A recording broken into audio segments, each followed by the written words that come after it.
બોલાય.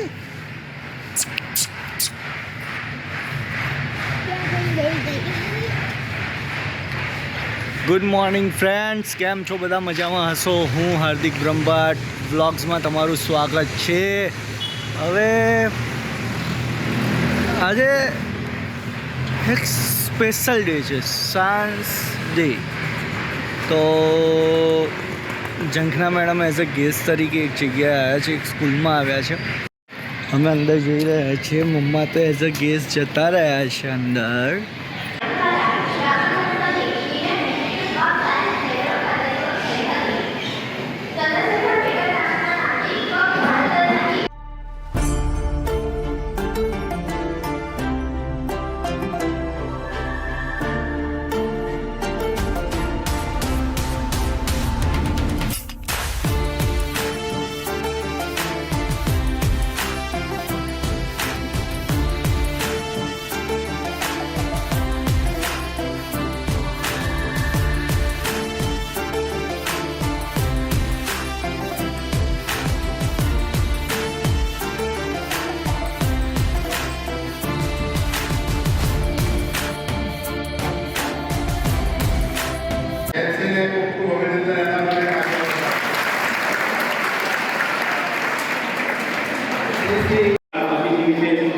શ્રીમતી ઝંખનાબેન બ્રહ્મભટ્ટને નમ્ર વિનંતી કરું કે કાર્યક્રમને અનુરૂપ સંબોધન કરે.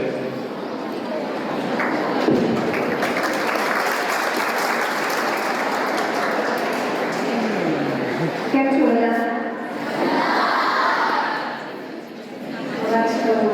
એનર્જી વાળો આવી રહ્યો છે એટલે મને લાગે કે મારું લાસ્ટ લેક્ચર છે, તો હવે હું વિચારતા હતી કે ક્યારે ઊભું થવા મળે ને ક્યારે જઈએ.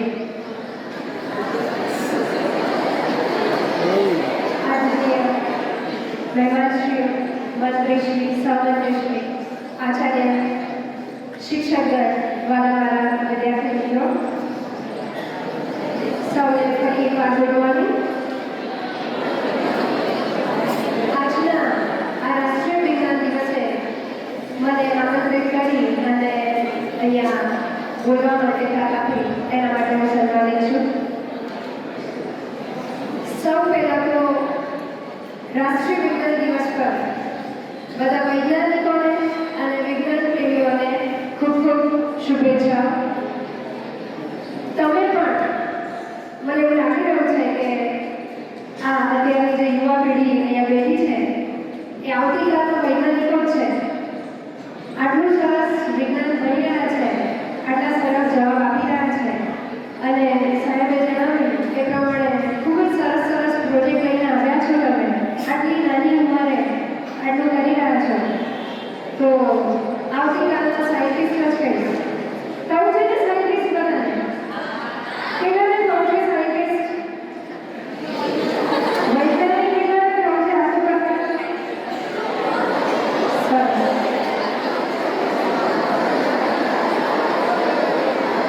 તો સૌથી પહેલા આજનો આ દિવસ જેના લીધે આપણે મનાવી રહ્યા છે એ ડૉક્ટર સીવી રામન, એક વિદ્યાર્થી ખૂબ જ સરસ એના વિશેની હિસ્ટ્રી વિશે બધું કહ્યું. National science day doctor C V Raman કે જેમણે રમન ઇફેક્ટના લીધે આજનો દિવસ, આજે એની શોધ બહાર પાડી, એના લીધે આપણે આજે મનાવી રહ્યા છે. આજનો દિવસ એ ડૉક્ટર સીવી રામનનો બર્થડે નથી, જન્મદિવસ નથી, પણ એમણે જે રમન ઇફેક્ટની શોધ કરી, શોધ બહાર પાડી, એના અવસર પર આપણે આ સાયન્સ ડે મનાવી રહ્યા છીએ. તો એમને મારા ખૂબ ખૂબ નમન. આજે આ રાષ્ટ્રીય વિજ્ઞાનના દિવસે જેવું તમે મારું ઇન્ટ્રોડક્શન આપ્યું, હું ફાર્મા ફિલ્ડમાં છું, મેડિસિન ફિલ્ડમાં છું, તો મેડિસિનમાં શું નવું થઈ રહ્યું છે એના વિશે હું તમને થોડી સમજ આપીશ. પહેલાના ટાઈમમાં મેડિસિનો હતી, પ્રાચીન મેડિસિન હતી, દવાઓ હતી, બરાબર? તો પહેલાના સમયમાં જ્યારે ટેબ્લેટ, કેપ્સ્યુલ એવું નહોતું શોધાયું ત્યારે કેવી રીતે ઉપચાર કરતા હતા? કંઈ કહેશો? જડીબુટ્ટીથી, ઔષધિથી, બરાબર, ઝાડપાનથી, એનાથી કરતા હતા.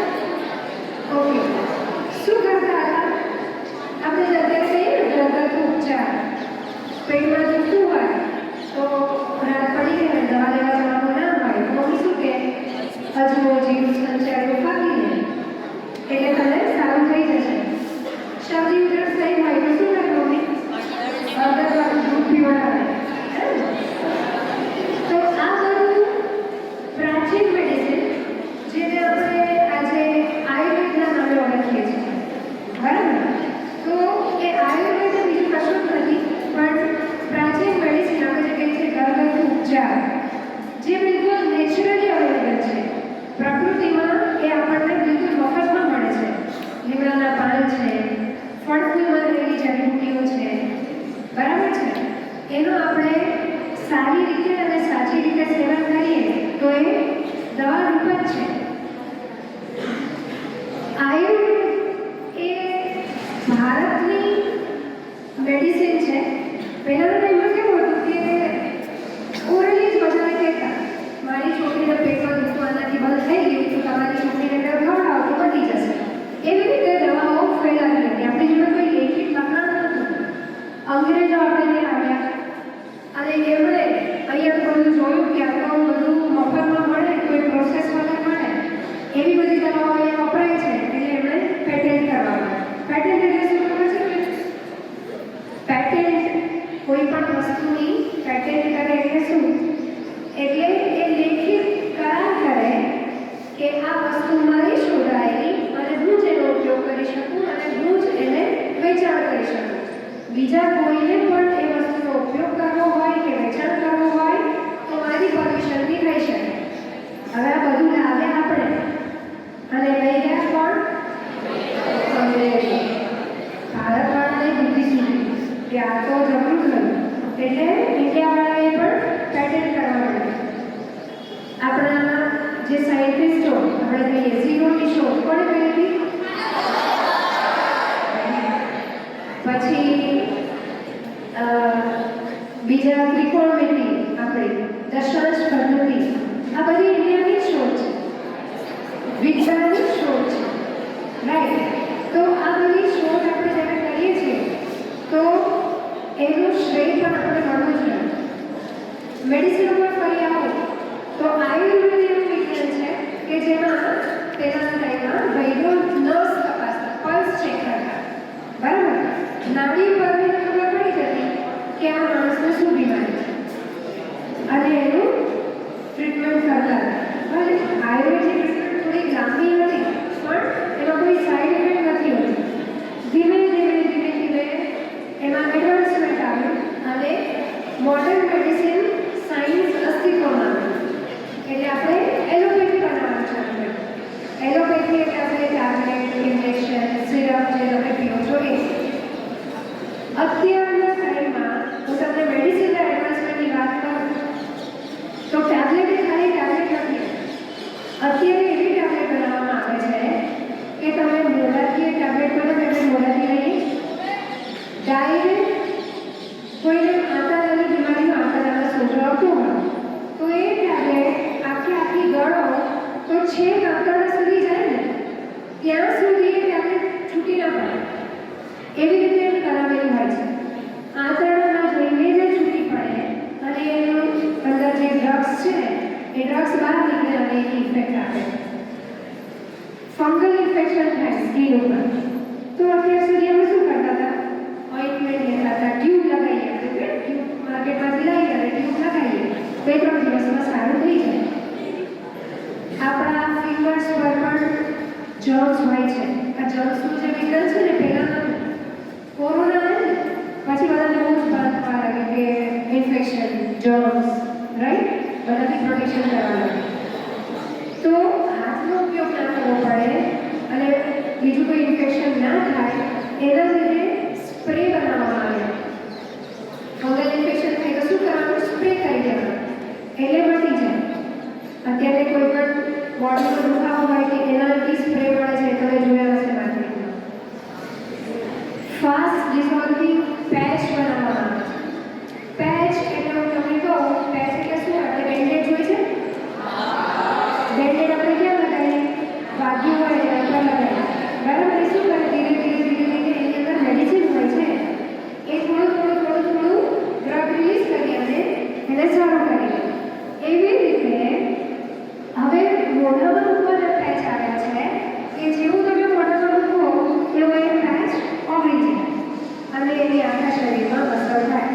કોઈનાથી ટેબ્લેટ ગળાતી ના હોય, ઇન્જેક્શન લેવાની બીક લાગતી હોય, તો આવી બધી વસ્તુ બહુ કામમાં આવે.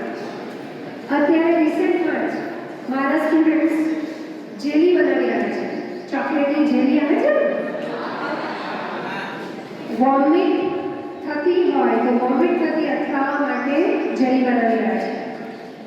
વોમિટ થતી હોય એટલે એની દવા લઈએ તો ઓલરેડી વોમિટનું સેન્સેશન આવે છે અને એમાંય દવા પીવા તો વધારે વોમિટ ના થાય. તો નવું સાયન્સ, મેડિકલ સાયન્સ એડવાન્સમેન્ટ શું કર્યું? જેલી બનાવી. જેલીનું ગોળામાં મૂકો એટલે કેવી સરસ ફીલિંગ આવે, ચોકલેટ ખાતા હોય. બરાબર? તો આ બધા એડવાન્સમેન્ટ સાયન્સમાં, મેડિસિનમાં છે. બીજા ઘણા એડવાન્સમેન્ટ છે. આજે વૈજ્ઞાનિક દિવસ છે તો શું સંશોધનો અત્યારે ચાલી રહ્યા છે એવું તમે કહો તો રેડિયોથેરાપી, કેન્સર થયું હોય, ટ્યુમર થયું હોય તો એના માટે કેન્સરમાં પહેલાં ખાલી કિમોથેરાપી આવતી હતી. અત્યારે રેડિયેશનથી કે જેમાં કિમોથેરાપી લેવી નથી પડતી, શેક કહે છે, એ શેક થઈને સરસ થઈ જાય છે. હાર્ટમાં પ્રોબ્લેમ હોય તો હાર્ટનો વાલ્વ કાઢી અને મેટાલિક વાલ્વ ફિટ કરી દે. એવી રીતે ઘૂંટણનો પ્રોબ્લેમ હોય તો શું કરે છે? ઘૂંટણમાં કોઈ પ્રોબ્લેમ હોય, ઓલ્ડ એજમાં નહીં આવે તો ની રિપ્લેસમેન્ટ કરે છે. બરાબર? તો અત્યારના મોડર્ન સાયન્સમાં સ્પેશિયલી કોરોના આવ્યા પછી એટલું બધું એડવાન્સમેન્ટ છે અને લાખો સ્ટુડન્ટ્સ આમાં ઇન્ટરેસ્ટેડ છે. વેક્સિન્સ બનાવીએ કે જે વેક્સિન્સ એવી હોય છે કે રોગ થતાં પહેલાં જ જો ભૂલથી પણ કોઈ જર્મ્સ કે કોઈ વાયરસ બોડીમાં આવી જાય તો પહેલાંથી અટેક કરી દે. કેટલું એડવાન્સ થઈ ગયું છે કે કોરોના આવ્યો 2019 ડિસેમ્બરમાં અને 21 સુધીમાં તો આપણે વેક્સિન્સ બનાવી દીધા. ટીબી બિલકુલ નાબૂદ થઈ શક્યો છે એવું કહી શકાય. પોલિયો એ બી ઓલમોસ્ટ ક્યોર થઈ ગયો છે એવું કહી શકાય. આ બધી મેડિસિનની વાત. બીજું અત્યારનું જે હાલનું છે એ એઆઈ, જ્યાં હોય ત્યાં એઆઈ આર્ટિફિશિયલ ઇન્ટેલિજન્સ. એનો મતલબ શું? ચેટ જીપીટી સાંભળ્યું છે ભાઈ? એ એવી એપ્લિકેશન્સ આવે છે કે જેનાથી તમને બધું જ ખબર પડે. રોબોટિક્સ આવે છે. એક મૂવીનું નામ કોપીલા છે સારું પર બેઠો તેની વાતો મેં વિચાર છે પેલા જ છે. તમે આમ પર કરી શકો છો તો જોઈ લો. દરેક વસ્તુ ખરાબ જ હોય છે એવું નથી હોતું. એ આખું પિક્ચર, આખું મૂવી રોબોટ ઉપર છે. ઓકે? એમાં જે હિરોઈન બતાવી છે એ હિરોઈન વુમન નથી, ગર્લ નથી, એ રોબોટ છે. તો સંશોધન એટલું બધું આગળ વધ્યું છે કે હવે દવા પણ આપી હશે ને તો કોઈ પેશન્ટ હોય તો એ દવા લેવાનું ભૂલી જાય. પણ હવે રોબોટ જ એવા મૂકી દેવા છે કે રોબોટ ટાઈમે તમે યાદ કરાવી દે કે ભાઈ તમારો દવા લેવાનો ટાઈમ થઈ ગયો છે, તમારો ઇન્જેક્શન લેવાનો ટાઈમ થઈ ગયો છે, તમારે આજનો ચેકઅપનું તમારી અપોઇન્ટમેન્ટ છે. તો આટલું બધું એડવાન્સમેન્ટ અત્યારે વિજ્ઞાન કરી રહ્યું છે. તમે પણ આવતીકાલના વૈજ્ઞાનિક છો. આટલા સરસ પ્રોજેક્ટ બનાવ્યા છે તમે સાહેબ કે જે કોલેજ લેવલમાં અને માસ્ટર લેવલમાં થાય એવો સંશોધનો અને એવા મોડલ્સ તમે બનાવવાની ટ્રાય કરી છે. તો આગળ પણ આ ક્ષેત્રમાં ખૂબ જ આગળ વધો. અને એક રિક્વેસ્ટ કરીશ, સારામાં સારું ભણી લીધા પછી બહાર જવાને બદલે ઇન્ડિયામાં જ તમારા નોલેજનો ઉપયોગ કરજો. જેનાથી આજની જે થીમ છે, નેશનલ સાયન્સ ડેની થીમ છે ઇન્ડિજિનસ ટેકનોલોજી ફોર વિકસિત ભારત, એટલે કે વિકસિત ભારત માટેની સ્વદેશી ટેકનોલોજી.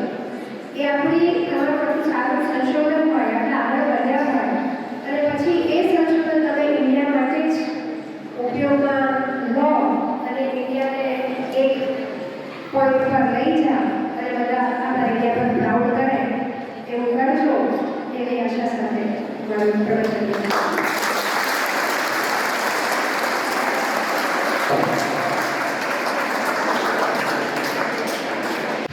હવે હું જઈ રહ્યો છું ઓફિસ. આ ફરી મિની આવી, mini mini mini mini mini mini mini mini mini mini ફરી મિની આવી, મારી મિની આવી. हमारा बाजार नहीं मिनी चाटो. हाँ